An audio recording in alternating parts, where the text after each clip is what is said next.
We are now less than a week away from the start of the 2024-25 Rutgers men's basketball season, and no one better to talk to get fans ready and ourselves ready for the most anticipated season, I don't know, maybe ever for Rutgers basketball. The dean of the beat in New Jersey college basketball, Jerry Carino, welcome back. Thanks so much for being here.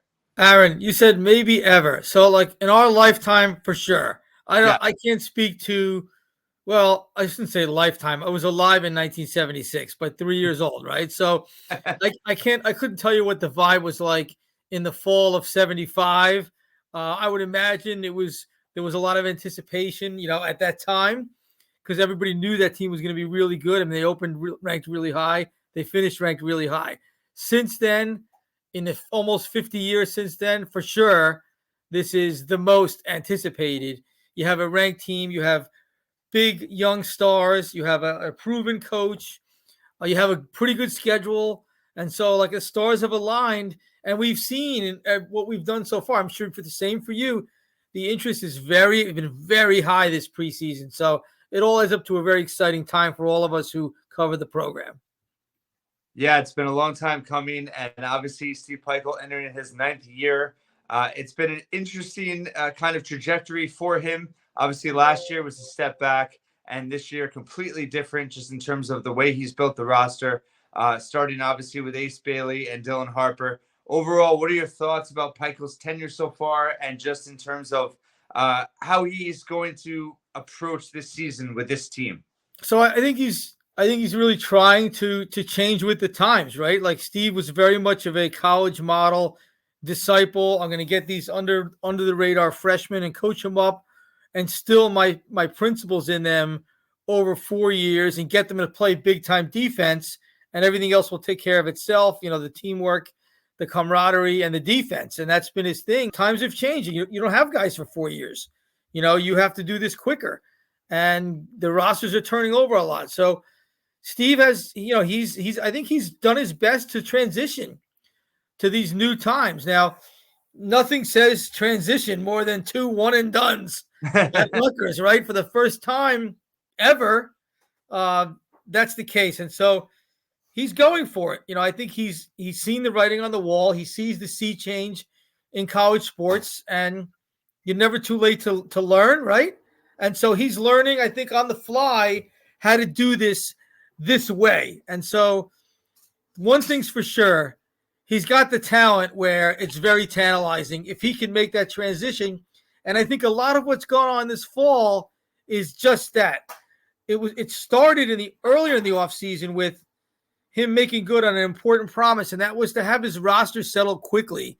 He learned the lessons from the offseason in 2023 when the roster decisions dragged out, and he was left holding the bag when 2 of his guards bolted late in the process. This past offseason, the roster decisions, who was staying, who was going, was all decided really quickly. And by, May, you had pretty much all 12 guys on board for this fall, which was really a first for Steve. And that right in there, that told you like things were going to be different. And so you saw in the St. John's exhibition, what program was that? Scoring 80-something points, ringing up the scoreboard, and maybe a little lax on defense. Mm-hmm. Exciting to watch, maybe not super efficient, tough as Steve would like. This is turning over a new leaf, right? He's letting these guys play. And so the early signs are that, yes, these are new times. And look, I always say this, like, yeah, coaches have a system. The best coaches can reinvent themselves. Look at Bill Parcells, with when he started with the Giants and then running the ball and then basically adjusting to passing teams, embracing Drew Bledsoe, throwing it all over the field in New England. Like, that's what good coaches do. That's what Steve is doing right now. He's adjusting to the times, and it'll be fun to see how well it takes with all the talent that he has. Yeah, it's certainly going to be intriguing, and that exhibition really highlighted a lot of positives just in terms of the talent on this team. Talking about the offense, Rutgers, obviously, as you said, has been known for its defense. There's a lot of questions, especially with the national media who are now kind of jumping in for the first time covering this team. They look at the numbers and the questions about the offense. How can it function? Obviously, with Dylan Harper, Ace Bailey, you have two elite offensive talents. What are your thoughts about the offense? I've seen practice twice. I know you've seen them a lot more. Just in terms of seeing them operate, how optimistic are you that this is going to be an efficient offense this year? I don't know. Efficiency, we'll see, but they're going to score points. This is not going to be watching paint dry. This is not going to be rims clanging, peach basketball. This is going to be points are going to be scored. Rutgers is going to score. Efficiency, we'll see. You're going to have. I think they're going to play at a pace that might lead to some inefficiency, but the goal for them is going to be to put points on the board. Now, for the players, now Steve's job is to get them to play on the other end. But sticking with the offensive theme, what you saw in the scrimmage, in practice, what you've seen in the exhibition game, this team shoots the ball better than any team Steve Pikiell's had, which is not that hard. He hasn't had a lot of great shooting teams. Still, this seems like a good shooting team. This team has bucket getters, right? And that's always like half the battle in college basketball. Who can get you a bucket? I mean, Seton Hall has made a living on guys like Isaiah Whitehead and Miles Powell, Kadari Richmond, who were bucket getters. And if all else failed, they could get you a bucket as the shot clock wound down. And so, like, Rutgers has two of those guys now. So that's important, and that's huge, and that decides games sometimes. So that's another big thing. The question of efficiency, we'll see. But the key thing is that people seem to know their roles. We know who the guys are who are going to get a lot of shots, who have the green light to shoot, to pull up, to attack the rim. The other guys know their roles. Like Zach Martini knows his role. Jordan Durkak knows his role. PJ Hayes knows his role, right? He's going to take an open shot. And if he's not open, he's going to pass for a better shot. It's super important to have players who know their roles. And so that's around your stars. I feel like Steve handpicked their transfers in particular to be puzzle pieces, to like embrace their roles and to be complementary type of guys. Very smart how that was put together. So I think the offense is going to be fun. I think what you see against St. John's is kind of a preview of what you're going to see. Now, some of these Big Ten like schools are going to try to slow them down, drag them into these half-court games. And it is the old coach, the old truism is it's easier to slow a game down than to speed it up. So Rutgers is going to they'll have to figure that out, right? But there's a lot of talent. Like there's no doubt this team's going to score points. How efficient are they? To go back to your original point there, I think a lot of that's going to depend on how Dylan develops as a distributor. He's going to have the ball in his hands a lot. We know he can score. He can score at 3 levels. But can he facilitate and make his teammates better? We saw some flashes of that in the intra-squad scrimmage. You didn't really see it against St. John's. And I think that was definitely a point of emphasis when they went over film together. So that I think is a lot in the hands of your point guard. But this is definitely going to be a better shooting team. Yeah, it's pretty wild if you think about it. I mean, they were just 11 of 24 layups and dunks against St. John's, but they still shot 45% as a team, 41% from 3, and 81% from the foul line. And they didn't even look like they were at their best. So that is a huge improvement from what we've used to. Two things that give me optimism for this team in terms of the dynamics. I wanted to get your thoughts on it. Obviously, the relationship with Dylan Harper, the family relationship, knowing him for so long. This isn't like two random one-and-dones that came in here for the biggest payday. I feel like there's a vested interest on Dylan Harper's end that will pay off in the end for this team. And then the second part you mentioned with the transfers, they all willingly came to Rutgers to sign up for this. And I think the fact that you have the veterans that know what they're getting into and are willing to take a back seat to two top freshmen, I think will do a lot for strengthening chemistry. Just your thoughts on the kind of the dynamics of this team, the culture with Steve Pikiell, and how he's going to kind of make it all work.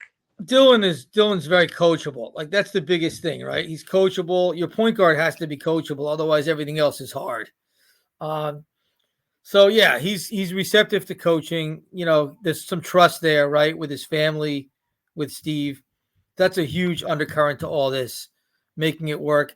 I do feel like she got this tremendous buy-in from the transfers, the in-transfers who know their role, they know what they've signed up for. These guys are not auditioning for an NIL deal in April. They're not auditioning for the NBA draft. The transfers now I'm talking about. They're not auditioning for anything else. They're trying to win games. They're here to win games. Like they came to be part of a winning team on a big stage. And that's a very, very important intangible that can wreck a season when you bring in like hotshot young guys if that isn't in place. And I feel like it really is in place. Now, what happens when Rutgers hits the inevitable like 2-game or maybe 3-game skid? That's going to happen in a long college basketball season. Does stuff start to fray at the edges? Who knows? You don't know. Probably not, though. I feel like that stuff is in place. The question to me is can Steve get his defensive principles into Dylan and Ace Bailey fast enough? Because it only has them for a few months. Can he get them to play it doesn't have to be Caleb McConnell level defense. Can he get them to play like solid college defense in time? Like if he can do that, because those guys have their great physical gifts, right? If he can, and they did not play well, he would be the first to tell you. They did not defend well against St. John's, which is to be expected. No freshman knows how to play defense when they come to college level defense. It's a totally different animal from high school. So especially man-to-man with all the help principles that are involved. So can he get those guys? Like, I think they're willing to learn, but being willing to learn and like really catching on to what Steve's teaching defensively are not necessarily the same thing. Can he get those guys up to speed fast enough defensively? I don't think the role players are a problem. I think they're going to do everything that's been asked of them and do their roles. And I think Steve has been very smart about constructing that group. And that was like one of the highlights of the St. John's exhibition, Aaron, was how well like Jordan Durkak, like you're the defensive attack dog. Like look how well he fulfilled that role, and PJ Hayes, like you're the sharpshooter, and look what he did. He made all 6 of his shots, four from the field, both free throws, a couple of threes. The roles these guys are being assigned to, Zach Martini, move the ball to the right spot. Don't take bad shots. Be a leader, encouraging. Like these guys are doing it. They're doing what they're being asked. So the fourth transfer we really haven't seen much of because he's been hurt is Tyson Acuff. Obviously, we know he's a proven scorer, top 10 nationally last year at Eastern Michigan. Completely different role this year, but I do think for the success of this team, they need some instant offense, whether it's off the bench or as a guard off the ball, and he has the opportunity to do that. What are your thoughts on what the role that he can play, and how close do you think he is to contributing? He looks like he's got a ways to go. So like he missed 3.5 months, and again, this guy's a post grad. You only have him in your fold for 9 months, 10 months. 9 months. He missed a third of that, Aaron. So like that's a lot. I think he's got a lot of ground to make up. I don't really know what he can do because we haven't really seen it. He's just coming off the injury. Seems rusty as anyone would be. Seems a step slower as anyone would be when you're playing at this high level. I don't know. I think that's a real X factor right now. Like, can he catch up in time? It's a good question. That's a lot of time lost. So I think they're gonna give him every opportunity. Like he's gonna be in their 10-man rotation. So he's going to have every opportunity to make an imprint, but he clearly has some catching up to do. I don't know. I can't project what he's going to do because we just haven't seen it. Right. Another big question mark with this team is obviously the 5 spot. A lot of fans, were frustrated in the offseason in terms of not adding a perceived kind of big transfer target. Lots of reasons for that. Obviously, NIL playing a role. Cliff now at Alabama because of that. They could not add anybody. Like there was no one, they were not getting anyone between the NIL situation and the fact that these 5s are very coveted in a portal. They don't want to come in and come into an offense that's not going to play inside out. Like when you sign on to come to Rutgers to be the 5, you sign on to defend and rebound and get putbacks like this year.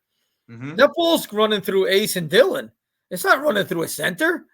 So like that, try selling that on when you're on your recruiting trail. So I just don't think Rutgers had much to offer there financially, role wise. Like they didn't have much to offer. So who are we getting? This coveted position, one of the 2 most coveted positions, center and 3-point shooter, and so it just wasn't happening. So they have to make do with what they have. Now they got crushed inside against St. John. Zuby Jofor is really good, man. That guy's really good. So he was at Kansas for a reason. He came on.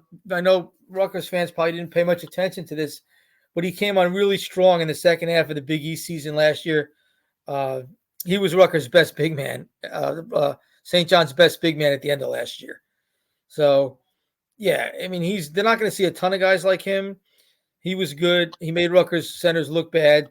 He's going to make a lot of centers look bad. That said, Rutgers just haven't really figured that out yet, that spot out. It's very obvious. They're going to try to piecemeal it, The real intrigue here is how much better can Lathan Somerville get? Because he clearly has skill, right? He clearly has offensive acumen. And can they get him to defend? Can they get him to rebound at what they expect from their center, what they really want from their center, where he earns a bigger role? Like that's a thing that's really worth monitoring. If he can make big strides between now and January or February, this can be a different team.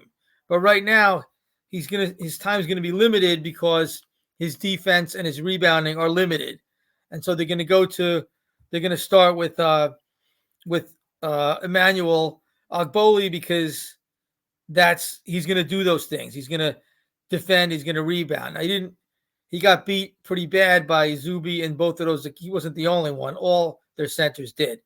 So there's a work in progress there. But I think the question is, how far along can they get Lathan Somerville to where he really is a complimentary player in the post? We'll have to see. You're not going to be great at all 5 positions. You're going to be weaker somewhere.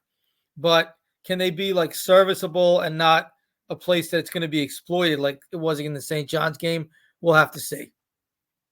Yeah, and I think the thing that is encouraging, at least, is that Pikiell did what he could do to help that position, and that was go out and bring Jay Young back to the coaching staff, known obviously for his development of big men. And I think that's my biggest kind of confidence that the 5 will be serviceable to hopefully enough because of his ability to get the most out of those 2 guys. And then obviously Zach Martini will be interesting to see how much they utilize him at the 5 as well.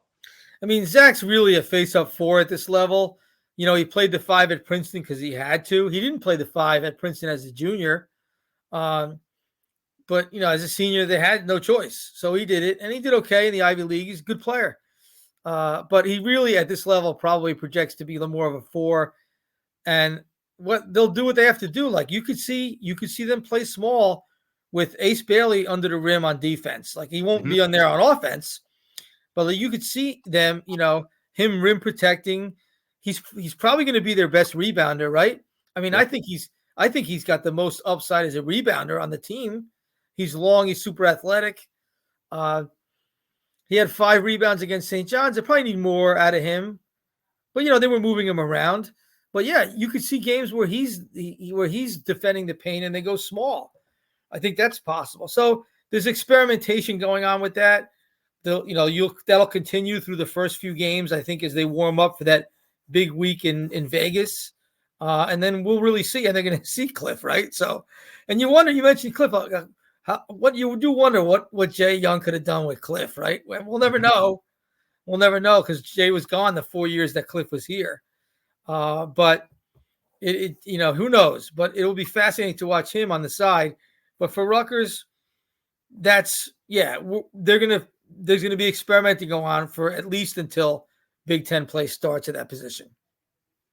Yeah, and you're right. They did play Ace as a rim defender against St. John's. There was several possessions where he was kind of just defending the rim and letting him his opponent just kind of wander to the corner. So that'll be something to watch. How much do you think this team's going to press? Obviously, Pikiell's talked about wanting to play a little more up tempo. He's mentioned before maybe having Ace at the top of the 1-3-1.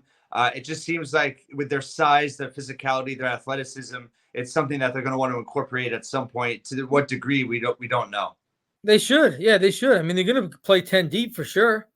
So the first thing about pressing is you have to be deep. They're going to play 10 deep. I mean, their press was effective at times last year with much lesser and smaller personnel, backcourt wing personnel.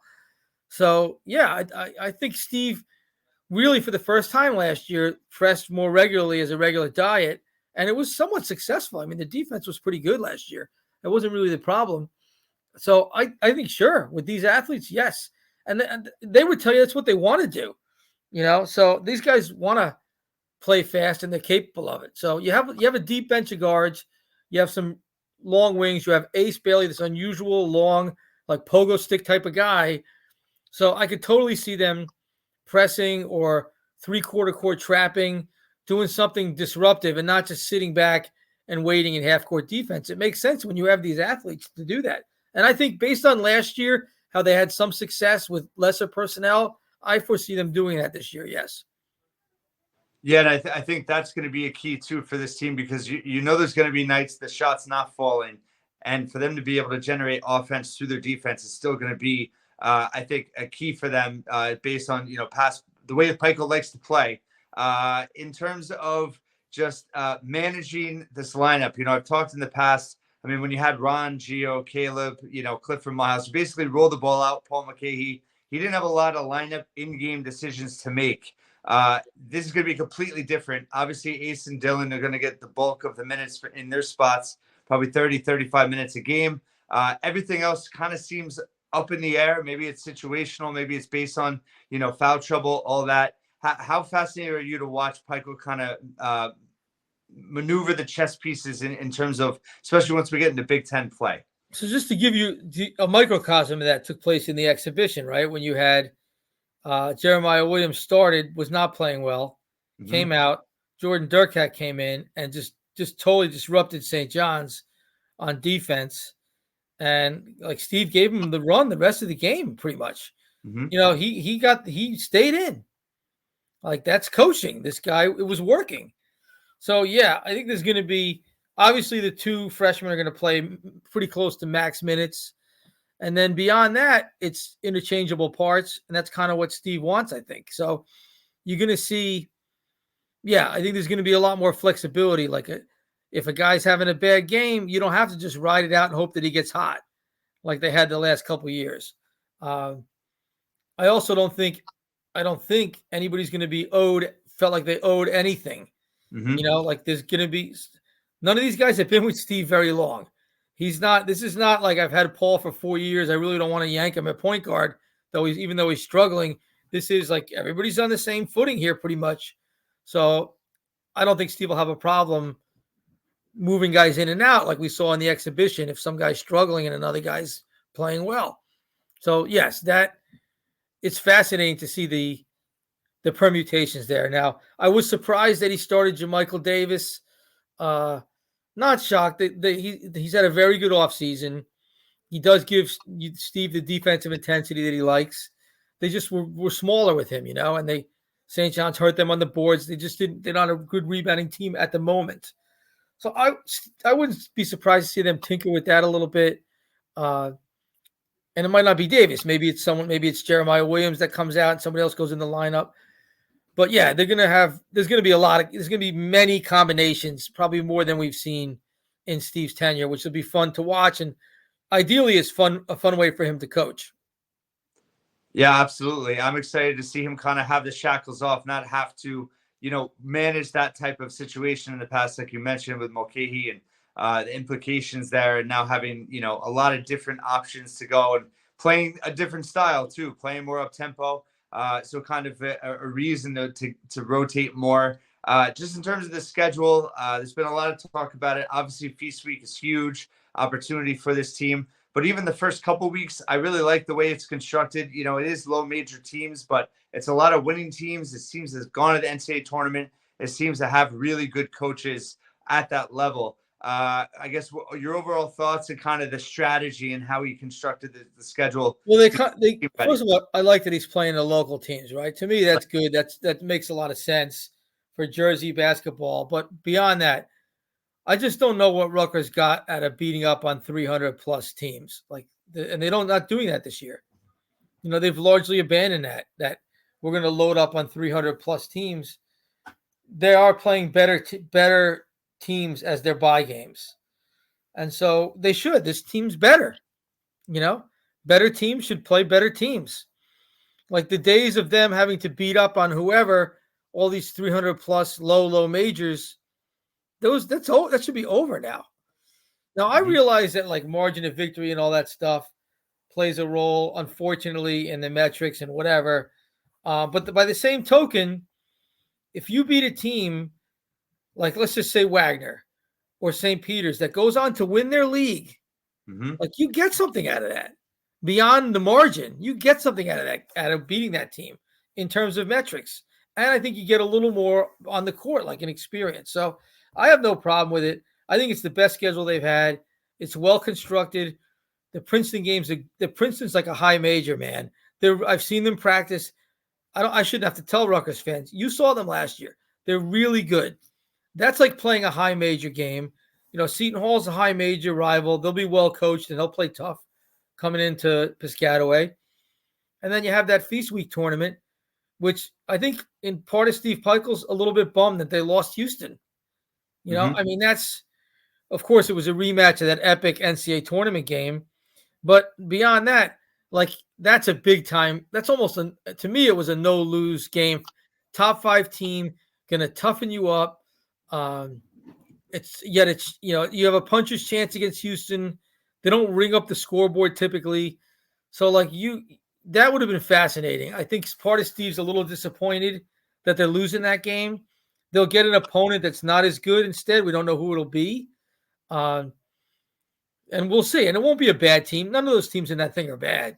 No. But there was a little bit of a letdown, I think, to lose Houston. But it is wacky that they're shuffling the deck on the tournament a month out. I mean, that's really weird. So we'll have to see how it all goes off. But I think the schedule is great. I think it's perfectly appropriate. Everything's in context, right, Aaron? Like they haven't played a schedule. They haven't like this. They haven't played in Feast Week in 9-10 years. Now they're doing these things, and it's local, most of the games. They have some big-time games on Thanksgiving. To me, it's just right for what they have. Yeah, I agree with you. And it is disappointing Houston's off the schedule. But as you said, I mean, there's 4 quality opponents they could play. And I think it does open the door to a better possibility of potentially going 2-1 in Feast Week, which perception-wise would be really positive. Obviously, Alabama is going to be a monster matchup as well. But it's interesting. One thing I hadn't thought about is Alabama is going to be coming off the night before against Houston, where Rutgers is playing Notre Dame. Not that that's going to be an easy game, but that will be interesting to get Alabama the day after playing, just an absolute war against Houston. And then you have a potential, listen, they could squeak into that championship game on Saturday, just from a perception standpoint, national buzz standpoint. That could be, a really great thing for the program. But I think also people always forget those 2 Big Ten games mixed in between. I mean, they have a 7-game stretch, not to mention with that road game at Kennesaw State, which obviously is a low major team, but you're playing that 2 days before Notre Dame. I mean, they have an 8-game stretch where they really have to pass that test. And they have to, I think, I don't know if they have to go 6-2 or whatever, but they certainly can't stumble, or they're going to be kind of caught in the bubble, I think, a lot of the season where you really don't want to be in that position. So it's a fascinating 8-game stretch, I think, starting at Kennesaw State. And that's one of the reasons why Steve, and we talked about Steve adjusting, right, and changing his ways. Like he basically abandoned his off-season approach this past summer because like he stopped doing individual workouts. I mean, think about this. This is a guy who prided himself on individual player development, right? That was his whole bag as a coach. And that all that work is done in the summertime. And Steve basically gave up on it because like there's no time to do that now. Like you have to get this team on the same page. All 10 new guys, 9 new guys, 5 freshmen. you have to get them all on the same page by the third week of November. When they hit this gauntlet, like they can still have a learning curve the first 2 weeks. By that third week, they got to kind of be there, at least some of the way there.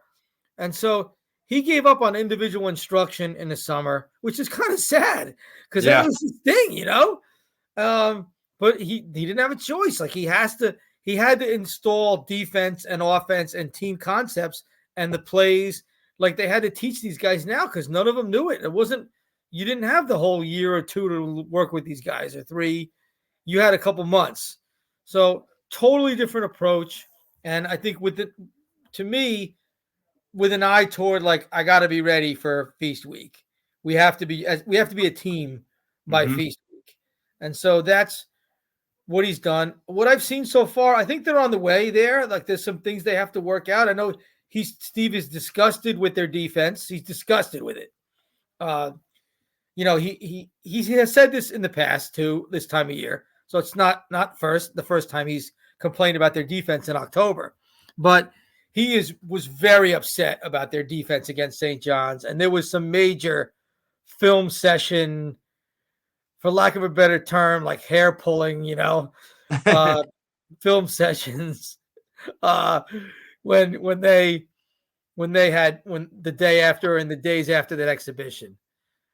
And that's what he should be doing. Like that's coaching. So, but yeah, I think they're probably where they should be. We'll know more in a few weeks, but I've seen this team a lot. Like, and you have too. Look, the public saw the exhibition. A lot of the public saw the scrimmage. I've also seen several practices dating back to the summer. I think they're pretty much on schedule for what you would expect from a team this new. Are they going to be great in November? I doubt it. I'm sure they'll be much better in February than they are in November. But I think they'll have a chance to compete when they head out to Vegas. All right. So what are your biggest keys for this team to be able to achieve its potential? So one is the number one thing, as I mentioned earlier, is Ace and Dylan have to play solid college defense. Like they don't have to be Caleb McConnell and Miles Johnson, but they have to be better defensively, much better than they have been so far. I think that'll probably happen. There's a lot to work with there, physically, attitude-wise. Steve and his acumen, and Jay and Brandon, there's a lot to work with there. So I do think that they'll get there, but do they get there by late November? Do they get there by the Big Ten schedule? But do they get there by Purdue right after New Year's? Do they get there in February, or do they get there in March? There's a lot of differences there. Yeah. So that's to me is the number one thing is, the guys are going to score. Can you get them up to speed defensively to where you want? That's and a lot of that's going to be on Steve. Like that's his big job. That's where he's making his big money this year. Can he get that done? All right. That's one. Two is, we alluded to this. Do the role players do their roles? Really like what I've seen on that front so far. You don't totally know until the lights go on. And these Big Ten coaches, they're going to go to school on PJ Hayes. They're going to go to school on Dirk Hack and Martini and their tendencies. And it gets harder. When the exhibition, nobody scouts anybody. Like Rick Pitino had no freaking clue who PJ Hayes was. Who is this guy who's drilling shots? I've never seen him before in my life. The coaches in the Big Ten, they won't be like that. So right. Can the role players continue to do their roles when the lights go on? I really like what I've seen so far. They got to do their roles. Like I've heard Steve say, no matter how good Ace and Dylan are, we're not a good team unless those guys do their jobs too. And that's true. It might sound like coach speak, but it's true. Like you can't just do it with two guys.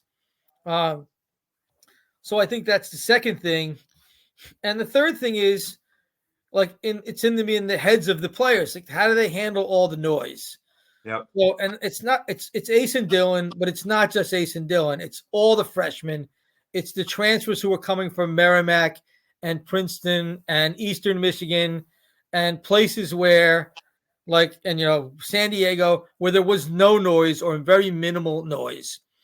So you have all these new players in this stage, and even even Jeremiah Williams, like he only played 10 games last year. He's only played 10 games in Rutgers on this level, you know?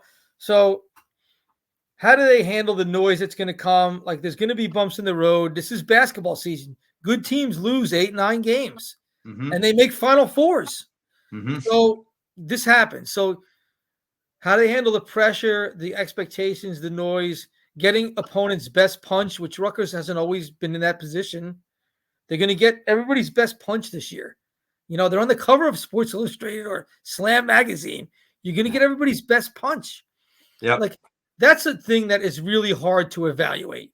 Like Dylan Harper seems like a grown man. When you talk to him, you've done it like Ron was.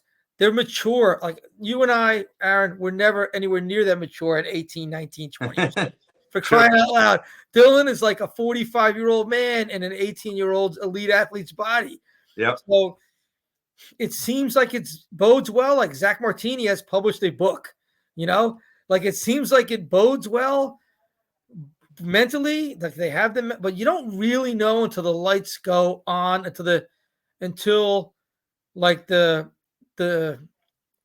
you go through a little bit of this stage, how they're going to handle the noise. So that's the third thing in intangible.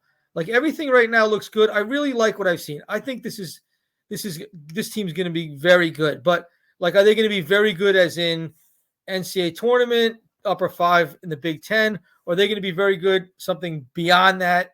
That's all remains to be seen. But there's to me, there's no reason to like. There's a lot more reasons to hope than reasons to mope, to pull one of my old phrases out from what I've seen so far.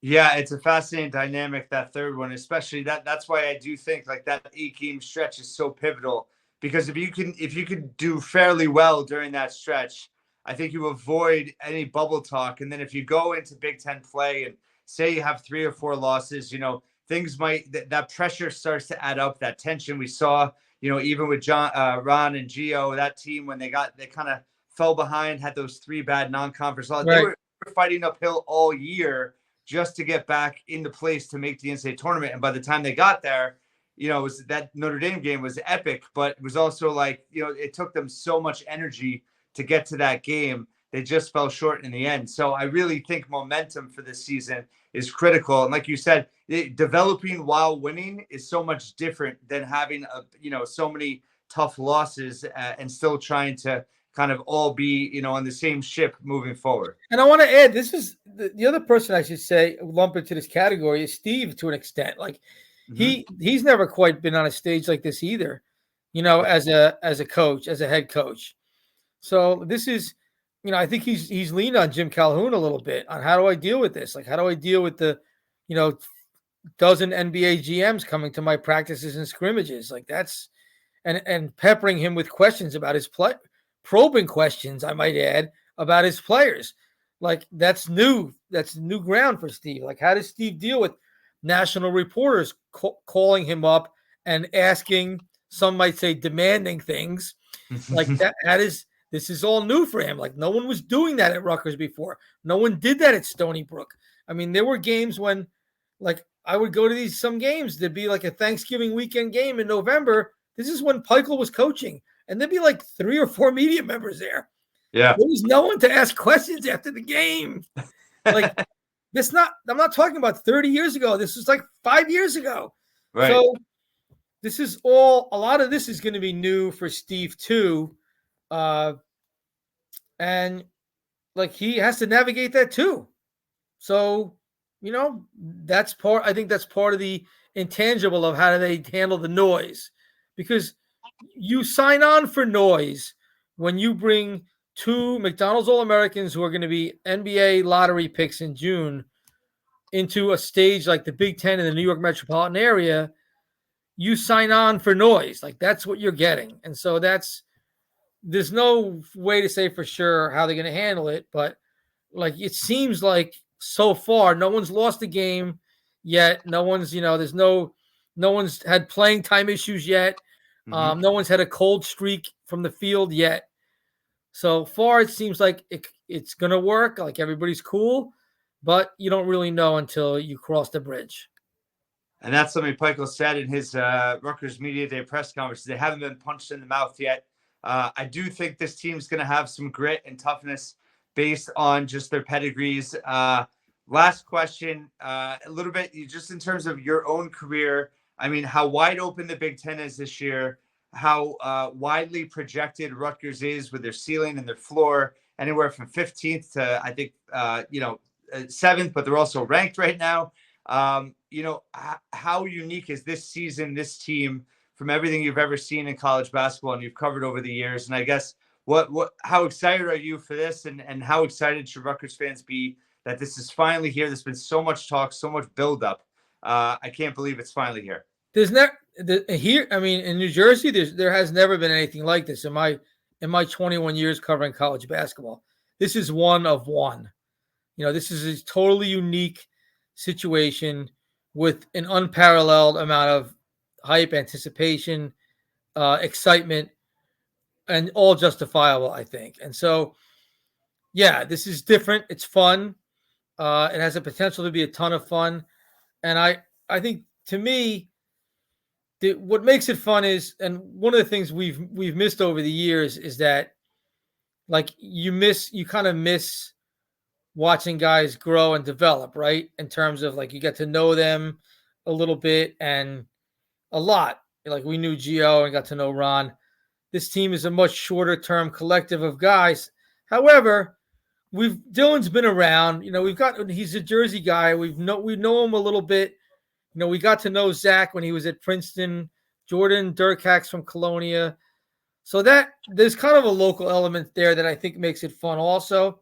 But most of all, it's just going to be fascinating to see how the talent that Rutgers has, the personalities they have, and the coaches that have had a lot of success. These aren't new guys. How it all comes together, I think it's going to be really, really interesting. It's my lead for my exhibition game was, and this is going to be the running theme for the whole year, Aaron. One thing is clear: there is never going to be a dull moment for Rutgers basketball this year. Never, never. So my gut feeling is, I think this is certainly an NCAA tournament team. Beyond that, as we know, a lot of it is the draw and the crapshoot. So, like, yep. I'm always reluctant to predict, like, how deep can they go before seeing a draw. But this team is gonna dance in March, and with the talent they have, it could be a lot of fun. But before we get there, I really would encourage Rutgers fans and people covering the team and people around the team and the people who've been sitting in those seats for decades, just enjoy this year, because we've slogged through long, brutal seasons. We've slogged through 40-something points a game. We've slogged through losing by 50 at home. We've slogged through, last place finishes year after year. This is different and new and notable, and you don't know when it's going to come again. So I would say, like, really, you can obsess over the center situation. That's what we all do, but, like, whatever. But most of all, just enjoy the possibilities, because it's new and different and fun. And that's what it's supposed to be. Fun. Totally agree with all that. I did forget to ask you, what did you pick them to finish in the Big Ten? 5th. So in my ballot, they were 5th. And in looking at it, I made the same observation you did. It's really hard to determine, like, the top half of that league. There's not a lot of difference. No. There really is not a surefire standout team. There's a lot of parity, it seems like. So I put them 5th. You could make a case for anywhere, I think, in that top, first through 8th. I understand the wanting to go with experience. I'm not even sure who has a lot of experience anymore. So many new players everywhere, but I do. I feel like the stars have aligned for Rutgers, and so why not Rutgers in the top 5, right? And maybe they can finish higher, but I think they'll do well in a league where there's opportunity to move up. Like, you're not in behind Purdue of last year, in the hierarchy. Is those classic Michigan State teams in the hierarchy? No, they could be as good as those teams this year. I think that's the other element of this is the league is so wide open in a year where Rutgers is, so wide open as well. So it's going to be fascinating to watch. And as always, it's a pleasure to have you. Like previous years, we've done it multiple times, even March as well. Knock on wood, hoping we have several important meetups during the year to cover this team. But obviously, Jersey Jump Shot just premiered this Jerry's Cast on all college basketball in New Jersey. Obviously, NJ Hoops Haven on Twitter, and your work with the Bird and Record and Asbury Park Press. But thank you so much for being here. I can't believe we're finally upon us this season.